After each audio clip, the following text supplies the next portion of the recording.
नमस्कार मित्रांनो, आपण अमरावतीमध्ये आणि आता आपल्याला जायचं आहे तर अमरावतीच्या बाबाच्या मंदिर.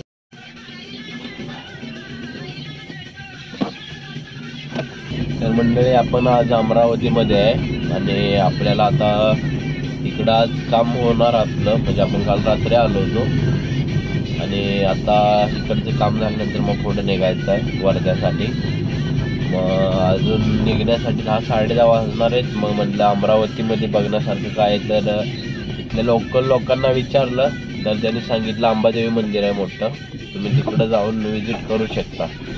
मग रात्रीच विचारलं होतं, सकाळी लवकर उठलो आपलं आणि आंघोळ करून आता मी निघालोय त्या दिशेनं आणि बघू आपण मग जाऊ, दर्शन घेऊया.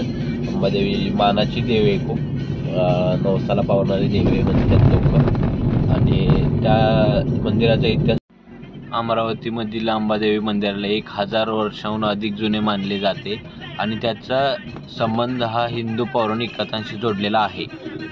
अमरावतीचे नाव या मंदिरामुळे अमरावती शहराचे औदुंबरवती किंवा उमरावती वरून अमरावती असे करण्यात आले.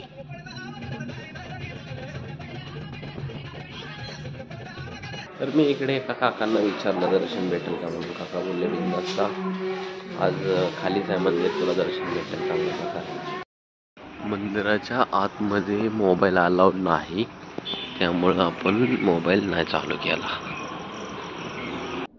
असे सांगितले जाते की भगवान श्रीकृष्ण शिशुपालाशी लग्न करण्यापूर्वी रुक्मिणी सोबत याच मंदिरातून पळून गेले होते. म्हणजे भगवान श्रीकृष्ण रुक्मिणीला घ्यायला या मंदिरात आले होते आणि इथूनच इथे खाली एक गुफा आहे मंदिरामध्ये, त्या गुफेतून ते दोघं जण पळून गेले होते. दर्शन करून बाहेर आल्यानंतर थोडं तुम्हाला लेफ्ट साईडला बालाजीचं मंदिर दिसेल जुनं, तिथं आतमध्ये बालाजीची मूर्ती वगैरे आहे आणि पूर्ण जुनं मंदिर आहे.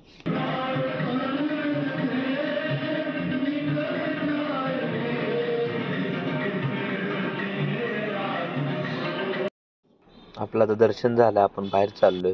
एकच दुकान फक्त इथं उघडं दिसतंय मला, बाकी सगळं बंद.